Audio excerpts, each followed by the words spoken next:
अर्धा अर्धा लिटर असे 2 भांड्यामध्ये दूध गरम करण्यासाठी घेतले जातात. ते मी गरम करून घेते. हे दुसऱ्या भांड्यातही दूध आता गरम होत आलंय. यामध्ये मी आता 1 वाटी साखर घालते.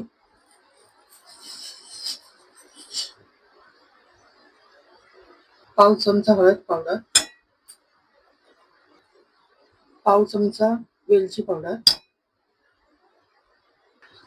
आणि हे थोडे ड्राय काजू बदाम पिस्ता बारीक मिक्स करून घेते.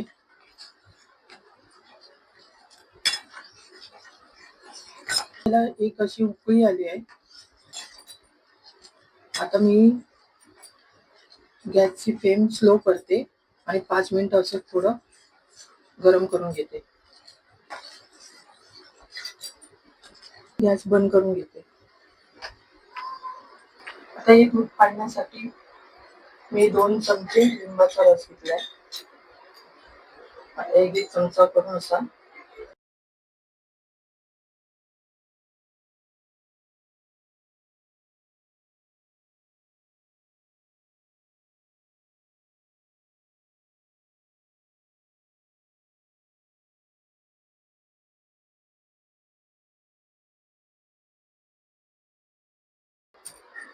हे आता दूध पूर्णपणे फाटलंय. त्याला आपण गाळून घेऊया.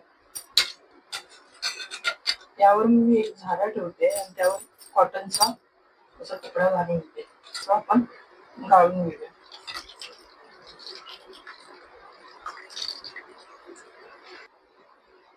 आणि याचा आंबटपणा निघून जाण्यासाठी आपण आता एक पाण्यामधून धुवून घेणार.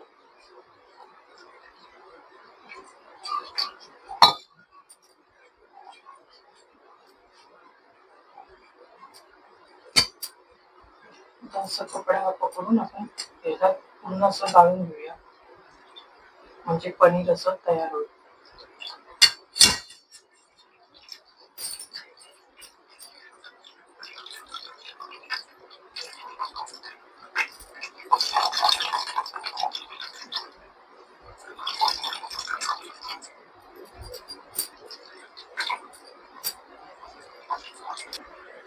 आता या ताटामध्ये आपण हे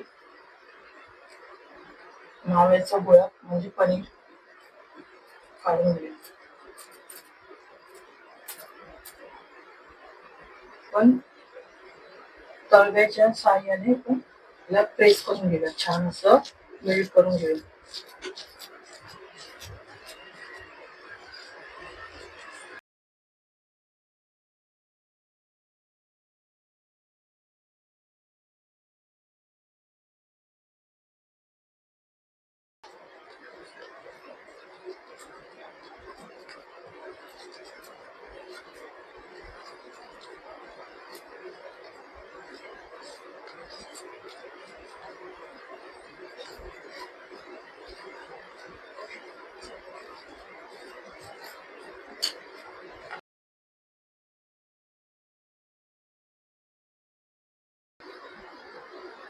त्याचे आता छोटे छोटे गोळे करून घेऊया.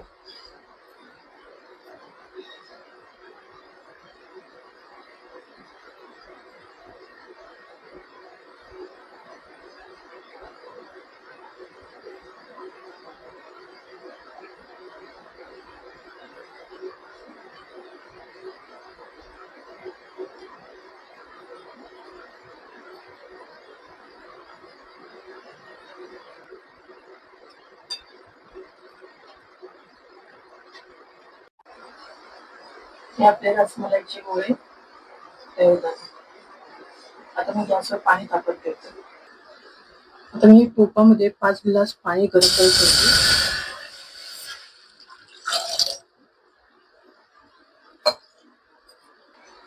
यामध्ये 1 वाटी साखर घालून घेऊया.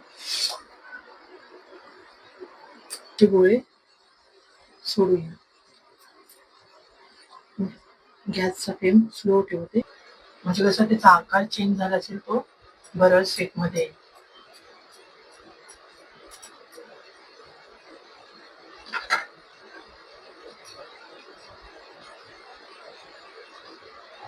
आता मी गॅसची फ्लेम फास्ट केली आहे आणि यावर हे झाकण ठेवते. 20 मिनिटं हे अशी उकळून घे पाण्यामध्ये.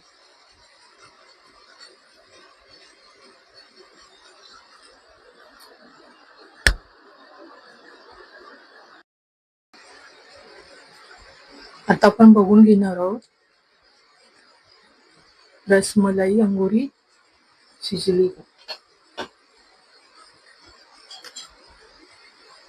हे छान असे फुलले आहे.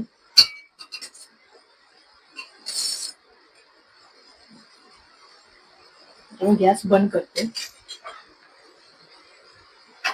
आणि हे आपण थंड आलेल्या दुधामध्ये काढून घेणार आहोत. दुधामध्ये घालूया.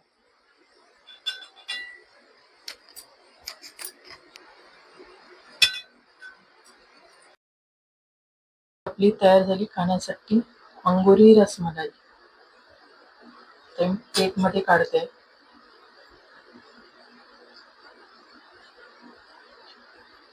व्हिडिओ जर आवडला असेल तर लाईक शेअर सबस्क्राईब नक्की करा.